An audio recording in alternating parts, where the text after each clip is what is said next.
All right, hello and welcome back to the Coach's Corner, brought to you by the Endurance Lab, where you can join us, recap the week, and answer your questions from the forum.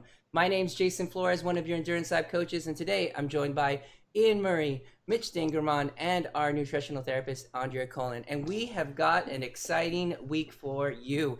If you do not follow any endurance, and I don't know how you couldn't, we've got the Ironman in Kona, Hawaii happening this week, and it's been a crazy week. All kinds of posts happening, lots and lots of buzz. So we were hoping that we could spend a little bit of time for maybe some of those riders who are maybe just only cyclists or just a little interested into what Ironman is and all about, and hopefully talk to you about how that ties into some of the things that we do and how maybe one day can inspire you to maybe possibly become an Ironman.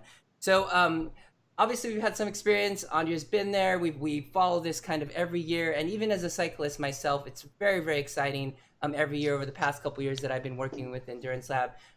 So it's been pretty crazy. I think I wanted to start off kind of just talking a little bit about kind of what it was and how this all started, because this is something that's just into the 40 years of being around. We're talking about this starting in 1978, 1980 on the island of Oahu, pretty much Navy born. Whether good or bad, from our coaches here, but started from essentially this rough water swim in Waikiki of 2.4 miles and this bike around Oahu at the time over those first couple years, and then finishing up with a marathon. It was moved to the Big Islands shortly after that, which is where it is now. And now you're going to hear kind of those names of the open water swim in Kailua Kona Bay, in the bike in Hawaii, and then the marathon there. So that's kind of where it stands. That's you're looking at 1980 to now. That's like a huge amount of time that this has been around, and it's something that's this huge spectacle. And just shortly after 1980 is when ABC Sports pretty much picked that up, and it's just become this spectacle from year to year. So, I think even if you take another step back and think about in those years, you've got an entire corporation, an entire industry that really built up around what started as a bunch of guys wanted to see like who was the fastest at all these three things. Yeah. There's a corporation that's traded hands a couple times that's got the branding, but then there's, lots of community things. So it really is amazing what this kind of grew into.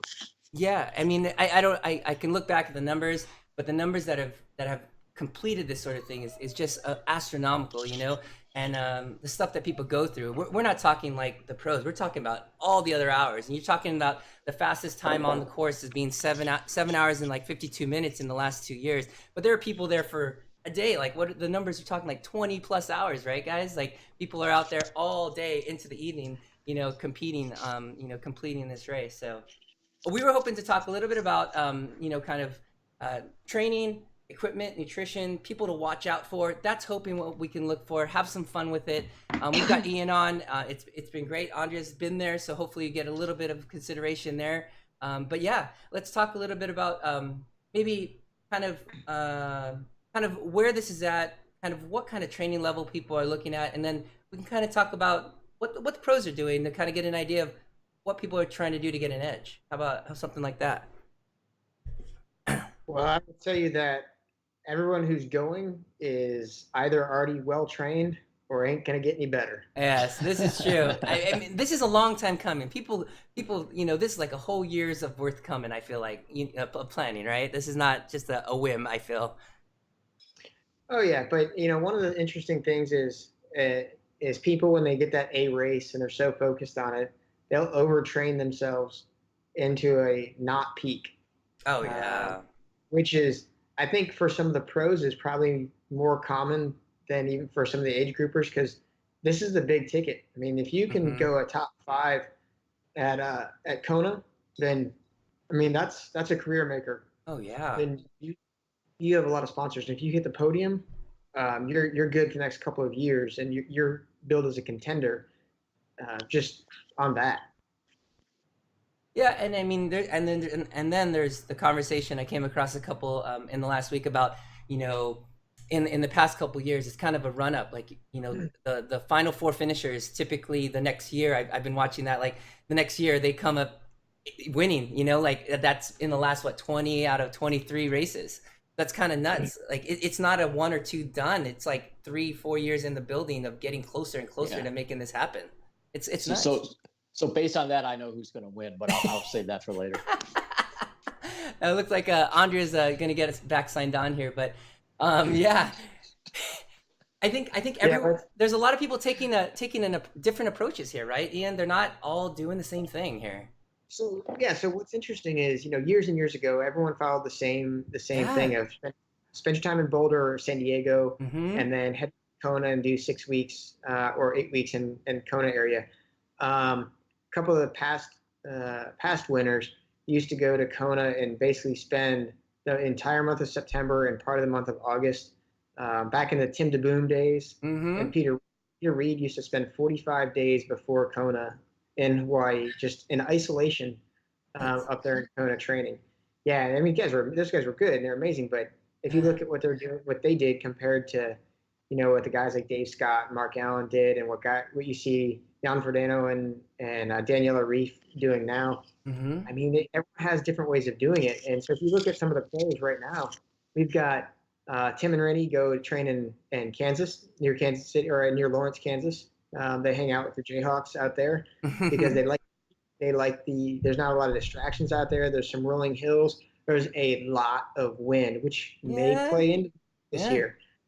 Trust me, there's a bunch of wind in Kansas all year round, all the time. It's never not windy, unless it's snowing. And then you have a number of the athletes this year have gone to Maui instead of Kona. And there's a number of reasons for that. Some of it's because to get away from all the busyness that's in Kona, but the Kona pool is under renovation right now. So there's no pool to swim right by where most of them would stay for Kona. So you can either do open water swim where you have to drive about 25 or 30 minutes to a pool. Well, they just went to a different island. It's a technique. And frankly, Maui and Kona probably have similar conditions. Oh yeah. I mean, just getting into that heat, that humidity, I think is what we hear about every single year, and it's just different. Like we were just talking about earlier, last year there was very little to no wind affecting the courses, but the times weren't crazy fast. But I mean, this year we're looking at, it may be pretty rough from what it looks like, right? Yeah. So this year right now it's showing gusts up to 50 miles an hour. So 50 miles an hour. That's pretty significant. And so for the folks who are just cyclists, if you look at, those are the kind of things you see in the spring classics, where you see the quick steps. So we're putting an echelon together, and absolutely now you're looking at a race that is more or less individual effort, no drafting, except within the parameters of what's legal, and that's going to cause some big problems for guys who are not good bike handlers, or some of the smaller riders who are just like Patrick Lange, he's a whippet. He's a fast runner, but he's not very big, so the wind's going to take an effect on him, and it's going to affect their equipment choices. Lionel Sanders just put out he's not going to roll a 90 millimeter front wheel because he couldn't handle it in the wind, which is I've been there. I used a Zip 808 in front wheel in Ironman Texas, and it beat me up. It beat me up all day. I just can't imagine that much fighting the whole time, just like it's nuts. Yeah. Now, are they able to forecast that far ahead, or is it still just a crapshoot as far? I mean, I live in Michigan where we can't forecast the weather for 12 hours. So do they have some certainty with the winds on the weekend, or is it still up in the air? I mean, based on weather patterns, there's a little bit of certainty. It can shift around, but it's not going to go from being 50 today to flat calm tomorrow without having some indication. So you may see some change. I mean, that's always possible depending on how strong of a front moves through. But right now, the projections are you're going to have a pretty windy day. And that's, for this time of year, that's the norm. Remember, the last 2 years, it hasn't been the norm. Yeah. Isn't that, I'm pulling up weather now, and starting Thursday, it's actually showing rain and 88 degrees. It's going to be pretty crazy. There was a little bit of rain last year, but not anything to really chat about. But it's 40% rain right now. Oh man, that's nuts. Yeah, and these poor folks. I mean, it's rain. It's not going to be necessarily cool. No, it's going to be hot and wet. Yeah. And now your shoes are all just sopping wet before you start. Oh man, that's tough. So I mean, you're talking about people coming from all different places. You were talking people in even like training like in Europe, kind of how like we see our cycling pros do, just to get that really big basin, get that work in, because that's a lot of what happens during this race. We've seen so many changes and so many catches happen during that time in last year's. I mean, we spent the time watching it kind of throughout the day together, and it was an exciting bike, I feel like, last year, just seeing things happen, both in the men's and the women's race, right? Well, what I find really interesting is that you have a couple things going on. Some of the athletes choose to get to Kona or Maui or get that traveling done out of the way. Uh-huh. And Kinley talked about it in the interview he did, was that you either stay where you are and train all the way up until you fly, but then you risk getting sick because you had a training block. Now you're flying in that, and then you have to just get there and get ready. And flying 25 to 30 hours or traveling 25 to 30 hours is pretty rough on the body. And then at the same time, you don't want to get there so early that you're burning yourself up doing another big giant training block there. Yeah. But you also, so if you're going to do that, you have to get there in plenty of time to have a build and rest and taper. So there's this fine art of figuring out what works for everybody, and everybody's a little different. We talked Patrick Longe's in the Woodlands, Texas. Now let me tell you, it's hot and humid in the Woodlands, Texas. Yeah. It is really hot and humid in Woodlands, Texas. So he's going to be fine in that. But at the same time, has he been training in the wind? There's not a lot of hills in the Woodlands. Yeah. Look, the guy's won Kona flat out 2 times in a row, so he knows better than me, obviously. Right. But the conditions of the day are going to be significantly different. Yeah. So we're going to see what happens. And I think one of the pieces of this that's going to be interesting is, how is the wind going to affect the water?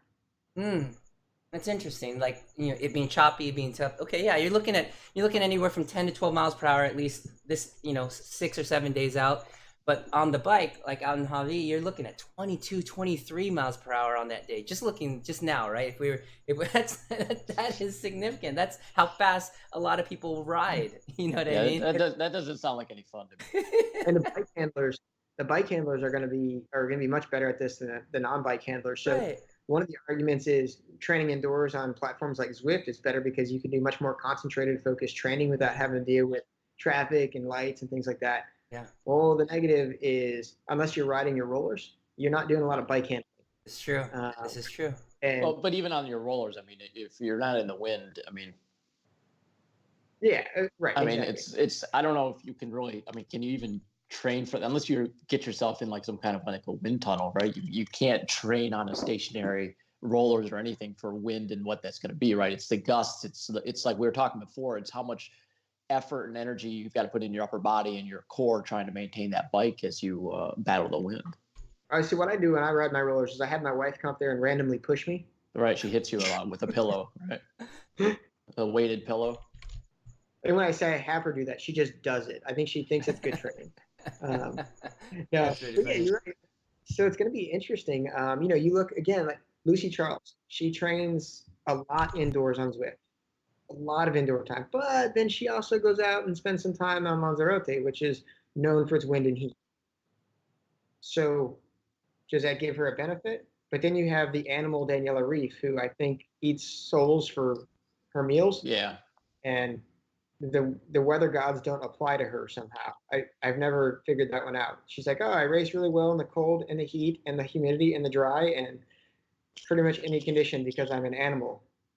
Feed me. I mean, that's what she's a racer. She doesn't see obstacles, just opportunity, maybe. Well, I think that's obvious like last year, and I know we're jumping around a little bit, but I was just thinking, right? So Lucy's going to go out on a fast on a swim again. But remember last year, Daniela, right? She got stung by the jellyfish, and so she kind of slowed up for a little bit. She's still, I mean, as disheartening as it had been for Lucy. I mean, I don't know what to say. I mean, I always root for like the underdog. Ian has a joke he could probably say about my school right now, but I don't know how on the women's. I don't know how you pick anyone else. So. Yeah, well, I think that Lucy Charles has bought a shark and is going to release it in the at the female pro start line. She's gonna put Daniela on the back with some fish blood.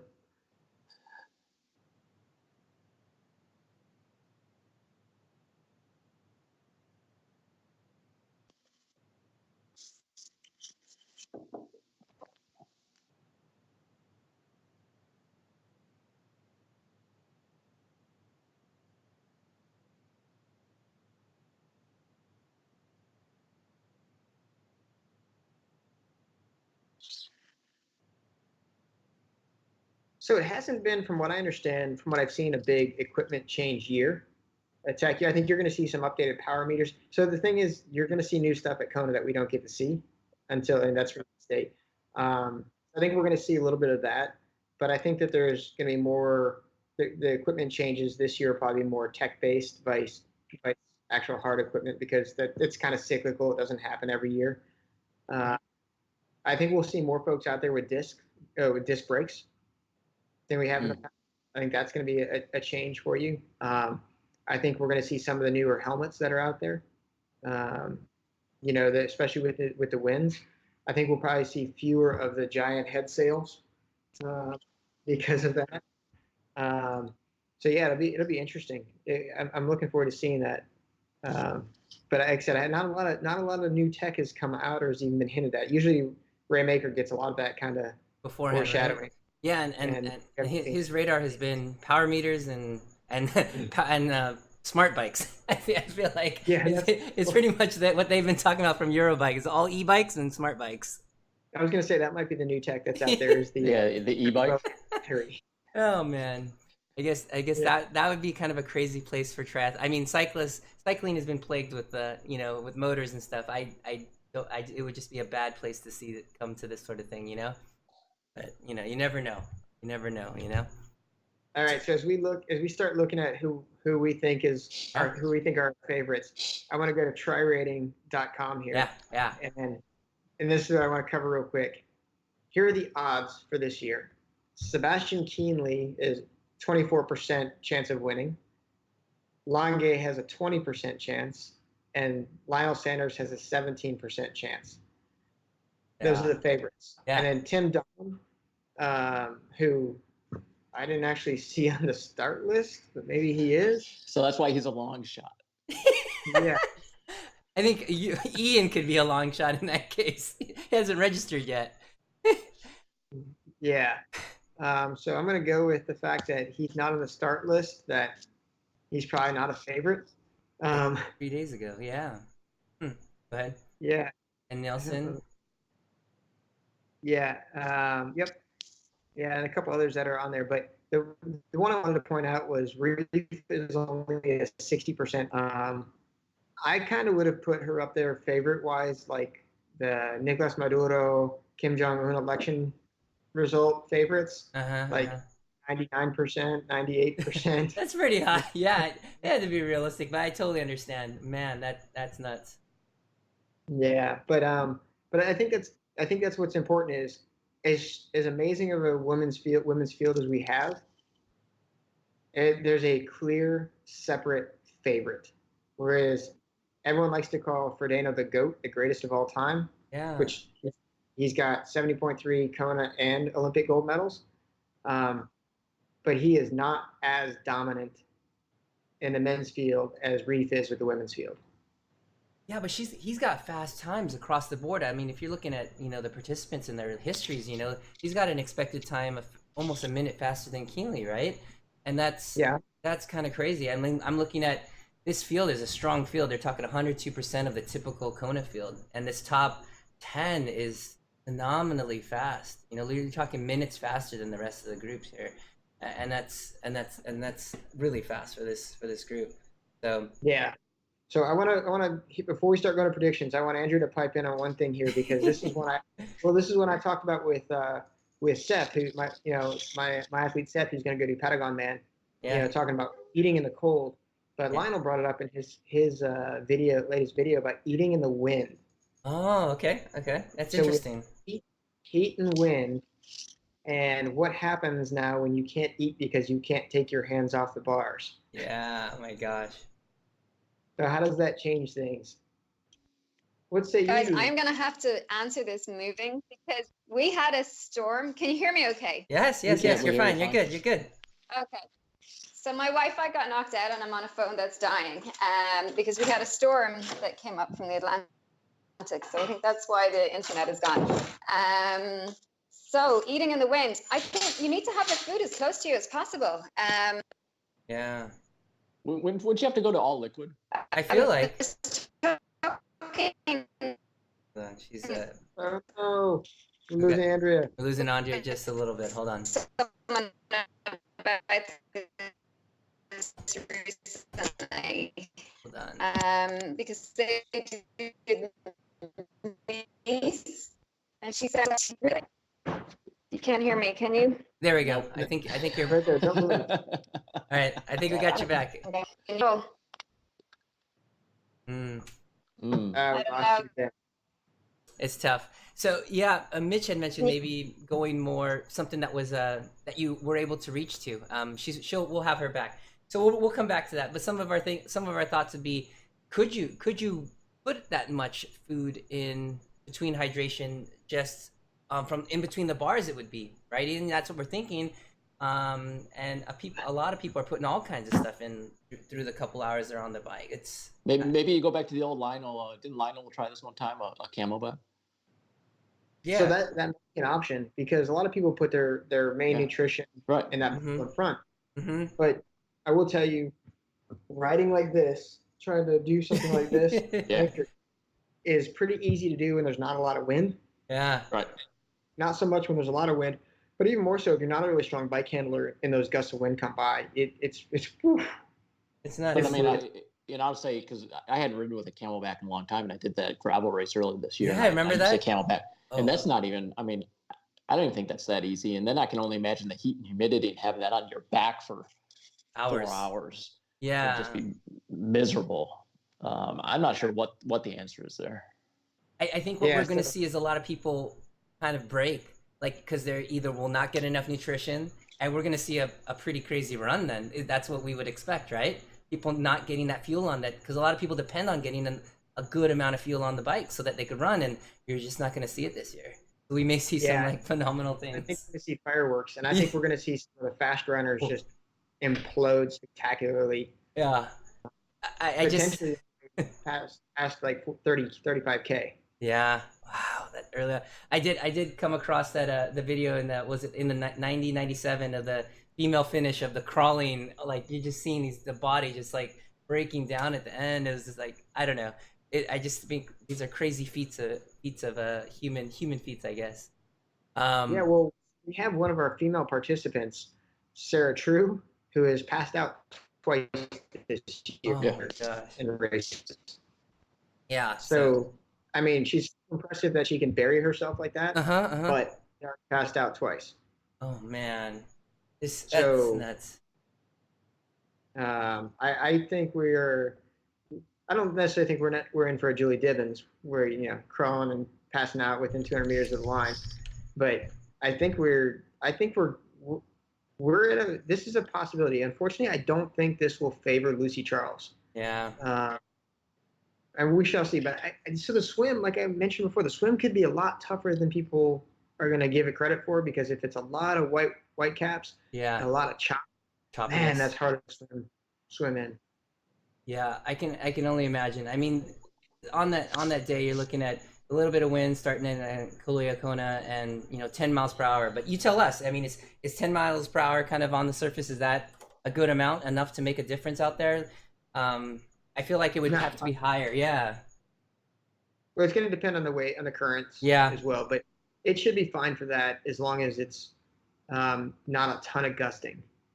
You know what I also did see is they were putting a bigger gap between, I think, age groupers and pros, and even in between the pros, and they were putting some gaps in there because they were running in pretty close, and that's been something that's happened in the past, that they've gotten a little bit closer, and so they've been doing that. Have you heard? Yeah. So Lucy Charles and I forgot who the other superstar swimmer female was. Lucy, remember, caught Lionel's group last year. I do remember Yeah. that now. Okay. Sebby's group. So, I mean, they did a really good job of pulling the men back. So that kind of put them in the middle of the men for a while. Mm. And so it gives them a little drag. But I mean, it's not that. I don't know if they really need to make that big of a separation, to be honest, because a lot of those guys where they could benefit from, those guys are powerhouses on the bike, and they're gone Yeah. so fast. I mean, Maybe not so much in the middle of the group, but as you get towards the middle and the age groupers kind of start to mix in, this becomes like a peloton, which we've heard, like, the talks of. That's kind of nuts if once that starts to get mixed up. You know what I mean? Yeah, no, I think there needs to be a bigger gap between the pros and the age groupers. I think But that. men and women pros, I don't think it's that big of a deal.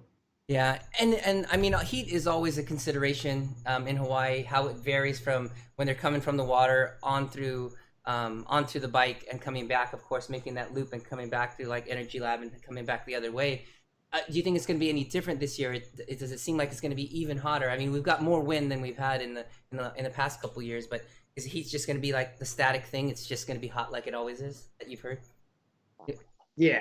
Yeah. Yeah. The bigger kicker is what we talked about before. If you can't take in your fluids and your food, you just overheat, and then you explode, with spectacular delight for the crowd. Yeah, absolutely. So that's something we can watch out for there. All right, so I mean, we've taken a look a little bit at Kona odds.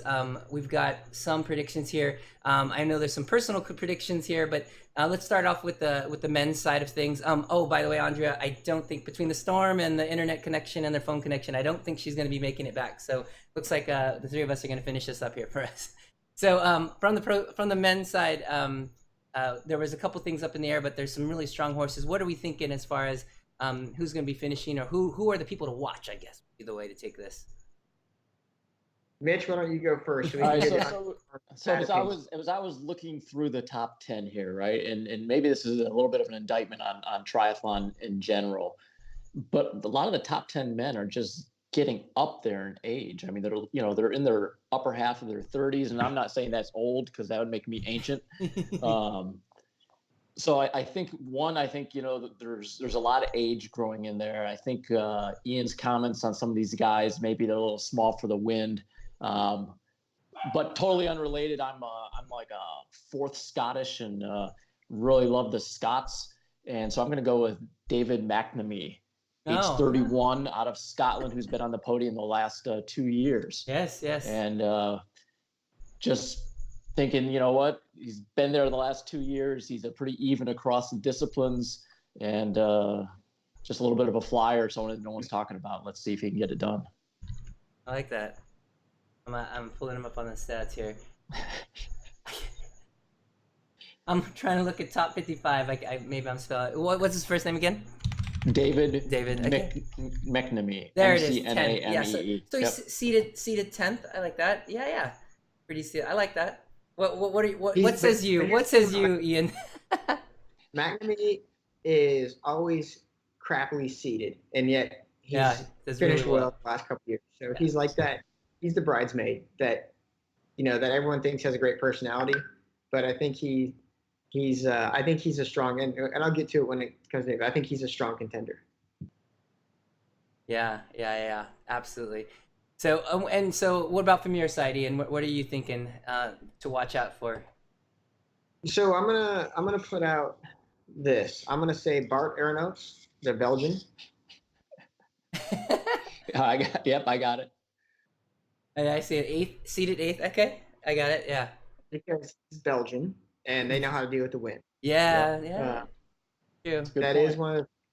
I would say Braden Curry is going to be up there. He's a really strong runner. And again, he's from New Zealand, and they only have wind in New Zealand. Only wind. And Frodo. Frodo, I give him because he's a hellacious biker, and I think he can deal with the wind as well. That's my podium. That is strong. So let's take a leap. I think McNamee will probably be top 5. Oh, very good.